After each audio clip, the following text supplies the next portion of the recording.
Sana, before we move on, Hafeez भाई आगे वाले मैच में तो ज़रूर बात करेंगे, बट सना आपने एक इंटरेस्टिंग मोमेंट था मैच के दौरान जब Sikandar Raza was coming on to bowl and then he actually kind of like stopped because he either felt a cramp और समथिंग लाइक दैट, और वो ओवर काउंट हुआ है, that has been counted as an over.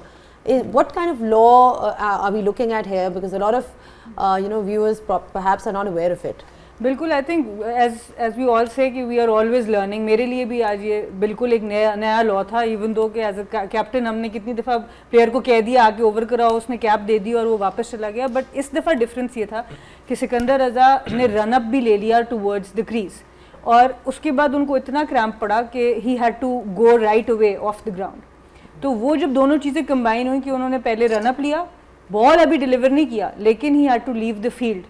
तो ये फिर पहले पॉमे म्बांगवा उससे कमेंट्री पे थे, उन्होंने ये एक्सप्लेन किया कि ये आईसीसी की रूल में है कि अगर आपने रन अप स्टार्ट कर दिया तो आपका ओवर काउंट हो जाएगा. इससे पहले तक जो मेरी भी अंडरस्टैंडिंग थी मेजॉरिटी क्रिकेटर्स की होगी कि आप एक बॉल कराते हैं तो ओवर काउंट आपका हो जाता है और बाकी 5 बॉल या 3 बॉल जितने बॉल उस ओवर के रह जाते हैं वो दूसरा बॉलर उसको पूरा कर देता है. पर आज के रूल से ये बात पता चली कि अगर आपने रन अप ले लिया है टूवर्ड्स, तो इवन वो भी जो अंपायर है और रेफरी है उसको काउंट कर सकता है.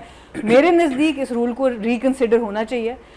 मेरा ख्याल है कि ये इतना फेयर नहीं है बॉलर्स के ऊपर अगर वो स्टार्ट कर लेते हैं. बट अगर आपके पास क्लिप है तो ज़रूर दिखाइए उसको अगर हमारे पास ऑप्शन है उसका. तो 17.2, so the rule number in the ICC rule book for playing conditions, इनको हम कहते हैं,